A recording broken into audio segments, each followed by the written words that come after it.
मैंने इस केस में अपने कुछ दोस्तों को खो दिया क्योंकि वो दोस्त आपकी तरह पागल बने हुए हैं। वो भी तरह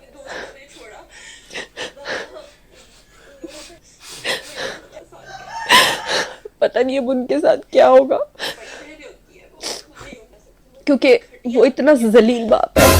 माजरत से मैं ये अल्फाज कहने पे मजबूर हुई हूँ क्योंकि बहुत सारी चीज़ें ऐसी होती है जो स्क्रीन पे नहीं शेयर की जा सकती। वो इतना घटिया आदमी है जो ये कहता है कि मेरी बेटी मर जाए, उसको अब अपनी बेटी नहीं चाहिए। बिस्मिल्लाहिर्रहमानिर्रहीम, अस्सलाम वालेकुम नाजरीन। मैं हूं इंजीनियर बिलाल जफर। आप देख रहे हैं बिलाल जफर शो। उम्मीद करता हूं जहां होंगे खैर खैरियत से होंगे और अब तक मेरे चैनल को सब्सक्राइब कर चुके होंगे। मेरी ये वीडियो देखने के लिए आपने वक्त निकाला, इसका मैं तहे दिल से शुक्रगुजार हूं। नाजरीन, अगर कोई इंसान रो रहा हो तो I would be the last person on earth के मैं उसके ऊपर अपना तबसरा करूं या उसके आंसुओं की जेन्युइननेस को असेस करूं या उसके ऊपर अपना इजहार ख्याल करूं। लेकिन यहां पर खातून यूट्यूबर ने रोते हुए भी मेहदी अली काज़मी साहब के लिए ऐसे अल्फाज इस्तेमाल किए हैं कि मुझे लगता है कि मैं बिल्कुल हक बजानिब हूंगा कि अपना इस पर रिएक्शन दूं।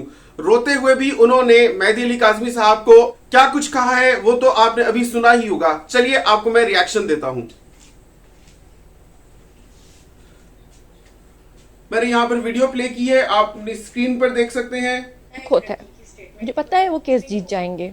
मुझे पता खातून है कि यूट्यूबर लड़की शुरू की दिन से ये स्टेटमेंट के कहती बगैर आ कुछ भी रही नहीं है होगा। कि होता वही है जो लड़की चाहती है, यानी लड़की की जो भी स्टेटमेंट होती है फैसला उसी के मुताबिक होता है। लेकिन खातून यूट्यूबर शुरू दिन से अवाम की आंखों में धूल झोंकती इस वजह से मैं कह सकता हूं कि आई है क्योंकि उन्होंने बच्ची की उम्र को यकसर नजरअंदाज किया है। उसके बर्थ सर्टिफिकेट के मुताबिक भी और बाद में तो मेडिकल में भी उसकी जो उम्र आ गई वो सबके सामने है। बच्ची माइनर डिक्लेयर हुई। तो जब हमारा कानून कहता है कि एक माइनर बच्ची कोई भी अगर स्टेटमेंट देती है तो उसकी कोई वैल्यू नहीं होती, तो खातून यूट्यूबर उसके 16 साल या 18 साल के हो जाने से पहले कैसे इतने वसूख से कह सकती है कि वही होगा जो बच्ची चाहेगी। ये है कि जो लोग उनको अलग करना चाहते हैं मियाँ बीवी को, जो कि अब निकाह कर चुके हैं, वो कितना बड़ा गुनाह कर रहे हैं। यहां पर मैं खातून यूट्यूबर को यह कहना चाहूंगा कि इनके मुताबिक वो मियां बीवी हैं, लेकिन अवाम की एक कसीर तादाद के मुताबिक वो आपस में नामहरम हैं। इनका अपना दीनी फिक होगा, हम लोगों का अपना दीनी फिक है।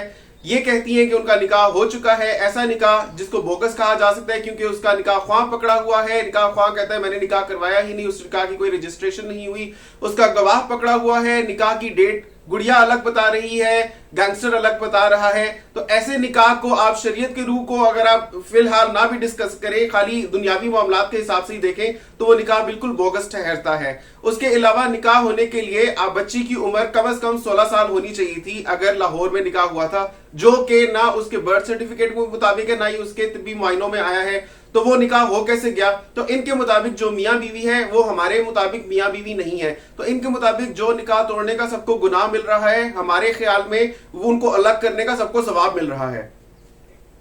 और हमारी रिपोर्ट्स के मुताबिक जो उसको शेल्टर होम में अब तकलीफ दी जाएगी, उसको वॉशरूम नहीं जाने दिया जाएगा, उसको खाना नहीं दिया जाएगा। मुझे पता है वो लड़की भूखी सुनिए जरा, मतलब हद हो गई है खातून यूट्यूबर। हम आपको एक पाई की जर्नलिस्ट समझते आए हैं क्योंकि आपके माशाल्लाह 4.5 लाख से ऊपर सब्सक्राइबर्स हैं और आप कह रही हैं कि आपने काफी सारे न्यूज चैनल्स के साथ भी काम किया हुआ है और आपकी बातचीत से जिस तरह के आप तबसरे करती हैं पता चलता है कि आपने कोई दुनिया देखी होगी। तो आप ये कैसे कह सकती हैं कि दुआ गुड़िया को शेल्टर होम में बाथरूम नहीं जाने दिया जाएगा, उसको खाने पीने नहीं दिया जाएगा? ये इंसान की बुनियादी जरूरियात और हकूक हैं जिनसे उनको इवन के जेल में भी महरूम नहीं किया जाता। गैंगस्टर को अगर जेल हो जाती है तो उसको वहां पर भी खाना भी मिलेगा, दाल भी परोसी जाएगी और उसको लैट्रीन भी मिलेगा जिसको सब यूज करते होंगे और अपनी बारी के लिए दरवाजे पर खड़े होकर इंतजार करना पड़ेगा। मुझे यकीन है गुड़िया को शेल्टर होम में एक बहुत ही अच्छा वॉशरूम मुहैया किया जाएगा और साथ ही उसको खाने पीने का भी बंदोबस्त किया जाएगा। याद रहे कि गुड़िया को अगर शेल्टर होम भेजा भी जाएगा तो उसके माँ बाप की रजामंदी से भेजा जाएगा और माँ बाप जानते होंगे कि शेल्टर होम में उसको किस हाल में रखा गया है। तो आपको फिक्र करने की जरूरत नहीं है, उसके तमाम बुनियादी इंसानी हकूक पूरे किए जाएंगे। उसने पहले भी बहुत अजियतें काटी हैं, वो मेरे इंटरव्यू में बता इनको पता है वो लड़की भूखी रहे, उसको भूखा रहने की जरूरत नहीं पड़ेगी। शेल्टर होम की तरफ से तुझे खाना आएगा ही आएगा। उसके अलावा उसके माँ बाप दिन रात उसको मैकडॉनल्ड्स के बर्गर्स और अल्लाह जाने क्या क्या वो सारी चीजें जो वो जानते हैं कि बच्ची को पसंद है वो बना बना कर लाते रहेंगे और बच्ची शौक से खाएगी। लेकिन दुनिया को क्या मिलेगा ये अजियत देकर। तो बच्चे अक्सर, अव्वल तो मैं इनकी बात को ये मानता नहीं हूं कि दुआ जहरा अपने माँ बाप से खफा होकर 3-4 दिन घर में भूखी रही है। हमने सारा कंटेक्स्ट देखा है, इस केस को हम शुरू दिन से स्टडी करते आए हैं। हमें मालूम है कि ये केस रमजान के दौरान हुआ। जो बच्ची अपने माँ बाप के कहा मानकर शॉप पर रखने जा सकती है कूड़े का, वो उनसे नाराज थी कि वो 4 दिन से भूखी बैठी हुई थी? मैं नहीं मानता। लेकिन दुनिया को क्या मिलेगा ये अजियत देकर, किसी को तकलीफ देकर, अगर व्यूज लिए पैसे कमाए। आप लोगों को क्या मिला अजियत देकर मेहदी अली काज़मी साहब को? आप लोगों को क्या मिला दुआ के वालिद को खोता बोल के, उनको गुगू घोड़ा बोल के, उनको उनकी बीवी की एक नासमझी और बेवकूफाना चॉइस कहकर? आप लोगों को क्या मिला? और व्यूज और पैसों की बात करते हैं, मैं समझता हूं जितने व्यूज और पैसे आप लोगों ने बटोरे हैं उतने तो किसी ने बटोरे ही नहीं होंगे। आप लोगों के लिए तो दुआ, गुड़िया और गैंगस्टर ऐसे थे जैसे सोने की चिड़िया हो। जब मर्जी आपने उनको लाइव बुलाया, उनके इंटरव्यूज लिए, और एक एक इंटरव्यू मिलियंस में जा रहा है और एक एक इंटरव्यू कम से कम आधे घंटे का है। आपके इवन लाइव सेशंस 1.5, 2 ढाई घंटे के हैं और उन पर 80 हजार व्यूज आ रहे हैं। तो अवाम तो खैर, अवाम का बेशतर हिस्सा यूट्यूबर नहीं है, उनको अंदाजा नहीं है कि कितनी कमाई होती है जब इतनी लंबे लंबे दौरानिए की वीडियोस को 80 हजार व्यूज, लाख और इससे भी ऊपर व्यूज आते हैं। तो मैं समझता हूं कि जितनी डॉलर की बारिश आपके ऊपर हुई है उतनी तो और किसी के ऊपर भी नहीं हुई। तो ये जो बाकी लोग मेहदी अली काज़मी साहब का साथ दे रहे थे, वो इसी तरह से दे रहे थे जैसे आप अपने आप को सही समझती है ना। देखिए, अगर इंसान का कोई भी इनफरादी फैसला होता है या इनफरादी जजमेंट होती है, मैं उसके खिलाफ नहीं हूं। हो सकता है आपका नजरिया कुछ और हो, आई रिस्पेक्ट दैट। हम लोगों का नजरिया कुछ और है, you should also respect that, ठीक है। लेकिन आपका तरीका बड़ा गलत था, आपका नजरिया ही अलग नहीं था, बल्कि आपने अपने नजरिए को रखते हुए मेहदी अली काज़मी साहब की इज्जत की धज्जियां इस तरह से उड़ाई कि उनके वो मामलात फैमिली के आप सामने लेकर आई जिनसे हमें कोई सरोकार नहीं था कि इन लोगों ने सियालकोट या आई डोंट नो कौन से शहर का आप नाम ले रही थी, वहां पर इनकी फैमिली हिस्ट्री क्या रही है। ऐसी डिटेल्स जो अच्छी नहीं थी और केस से भी रेलिवेंट नहीं थी और उनसे किसी को लेना देना नहीं था, और सिर्फ आप ही वो बातें कर रही थी। Who was there to verify और क्रॉस चेक ऑन यू? तो बातें आपने भी बहुत की हैं, डॉलर्स आपने भी बहुत कमाए हैं। एक बाप ने अगर अपनी अनानियत को तस्कीन पहुंचाई, एक लड़के की जान को नुकसान पहुंचाकर एक बाप अगर अपनी बेटी को ले भी गया, तो वो कभी अपनी बेटी को नहीं जीत पाएगा।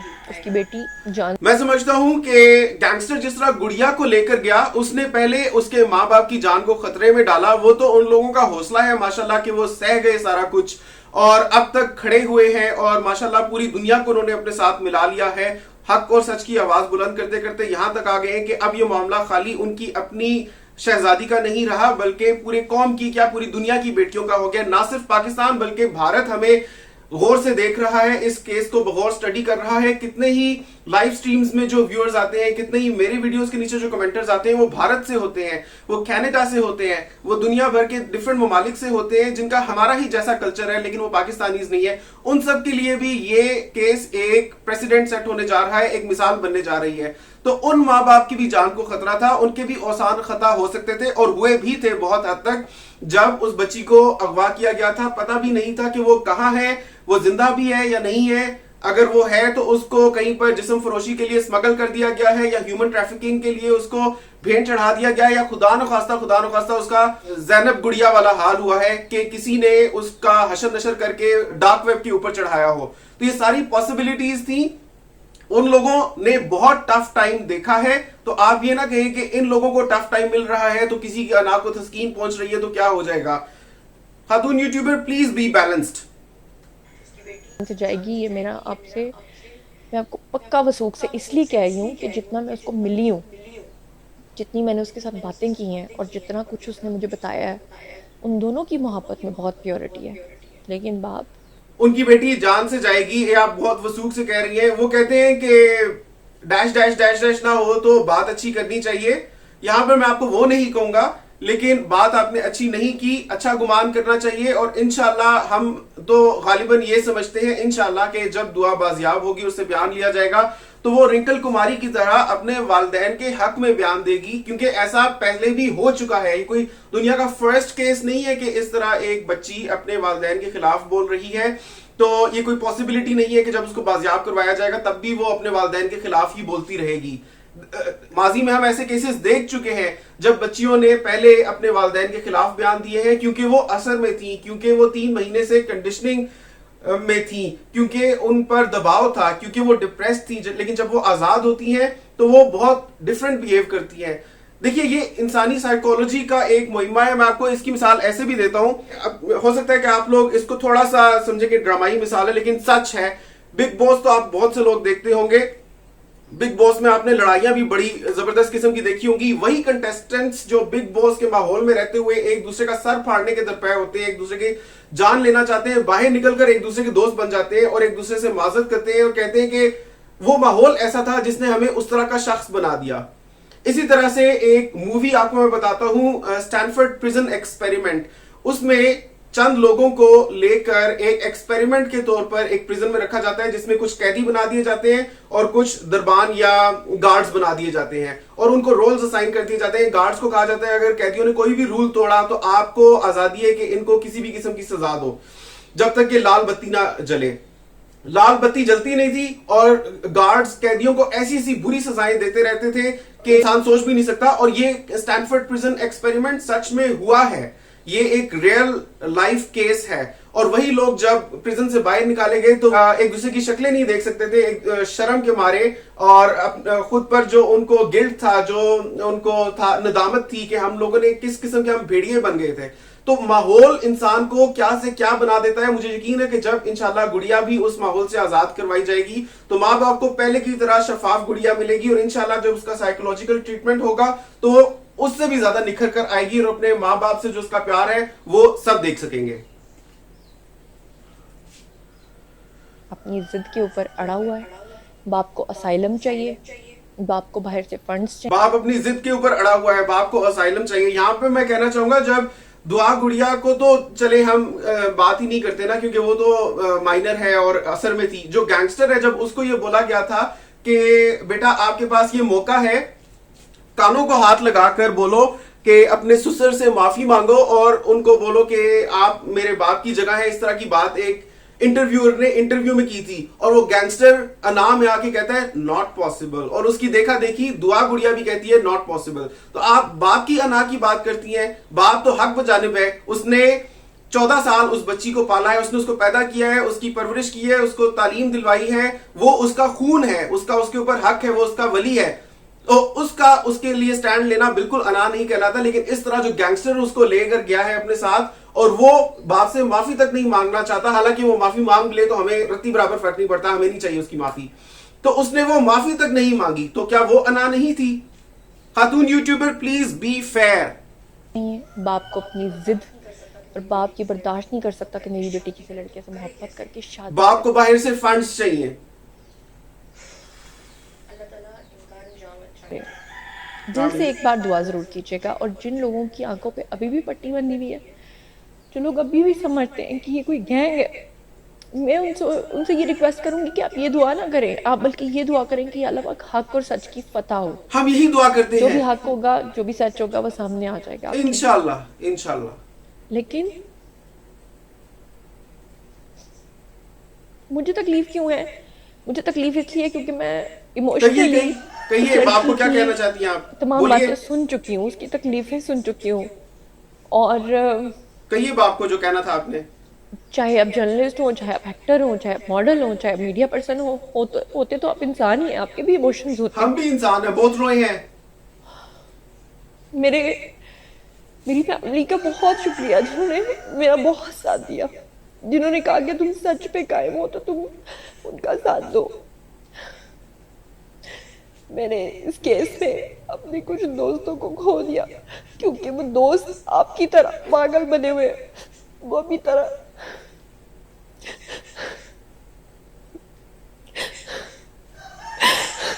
क्योंकि वो दोस्त अभी तक यकीन नहीं कर रहे, वो समझ रहे हैं कि कोई गैंग है, लेकिन ये कोई गैंग नहीं है, हम सब इंसान हैं। मैं अल्लाह ताला को हाजिर नाजिर जान के कहती हूँ कि वो कोई गैंग नहीं है। वो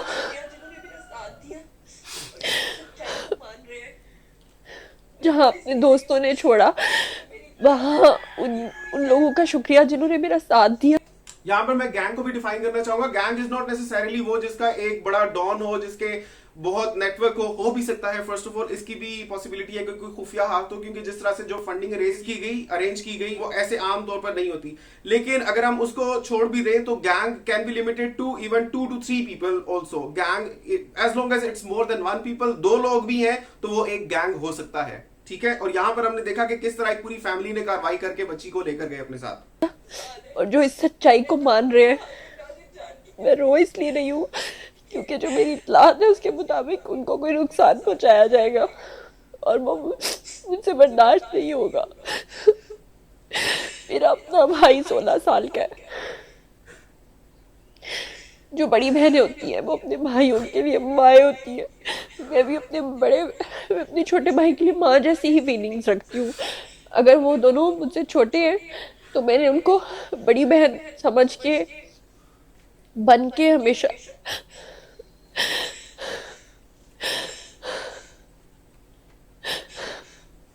माजरत चाहती हूँ कि मैं अपनी तकलीफ को नहीं रोक पाई। प्लीज कहिए वालिद के बारे में उनके साथ क्या होगा, क्या कहना चाहती हैं? वो लफ्ज मैंने सुने थे क्योंकि आपके मुंह से। वो इतना जलील बाप है।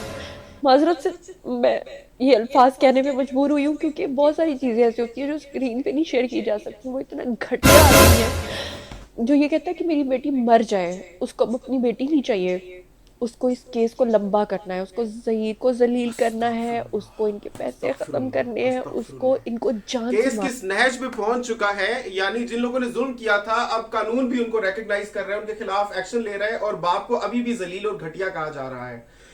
खातून यूट्यूबर, अगर मेरे किसी भी बात से आपके जज्बात मजरू होते हैं तो मैं माजरत खा हूं उसके लिए। लेकिन जैसे आप रो रही हैं वैसे ही हम भी रो रहे हैं। जैसे आपको अब तकलीफ मिली है अब जाकर, वैसे हम गुज़िश्ता 3 महीने से तकलीफ बर्दाश्त कर रहे हैं और रोते आए हैं। अब हक और सच हम लोगों के सामने है, इंशाल्लाह हक की जीत होगी। मेहदी अली काज़मी साहब का केस एक रिकॉर्ड कायम करेगा ना सिर्फ पाकिस्तान में बल्कि दुनिया भर में, और उन तमाम लोगों के लिए इबरत का निशान होगा जो ख्याल किए बगैर किसी की पली पलाई प्यारी मासूम बेटी को वरगला कर ले जाते हैं और वक्त से पहले उससे शादी कर लेते हैं। शरीयत क्या कहती है वो भी आपके सामने है। तो ये सारी चीजों के मद्देनजर बस मैं चाहता हूं कि मेहदी अली काज़मी साहब और साइमा जी की आंखें ठंडी हो, उनके दिलों को सुकून पहुंचे और गुड़िया जल्दी से जल्दी अपनी फैमिली को पहले से भी अच्छे तरीके से ज्वाइन कर सके। और मेरी अपील है तमाम इदारों से, कंसर्न एजेंसीज एंड फोर्सेस से कि इन लोगों को सिक्योरिटी फराहम की जाए और खास तौर पे दुआ की बाजियाबी के बाद भी इस फैमिली को अपना बहुत ख्याल रखने की जरूरत है, क्योंकि एक दफा जब ये हो गया है उसके बाद इनको बहुत ज्यादा चौकन्ना रहने की मजीद भी जरूरत है, क्योंकि कुछ भी हो सकता है। ये गैंग खतरनाक है। इसी मस्बत मैसेज के साथ आप लोगों से इजाजत चाहता हूँ। इसका सर्वे क्वेश्चन ये है, जुनैरा माहम की रोते हुए की वीडियो देखकर आप लोगों की आंखों में आंसू आए, आपको दुख हुआ, हाँ या नहीं में नीचे जवाब दीजिए। आपसे मिलता हूं अगली वीडियो में, तब तक के लिए अल्लाह हाफिज।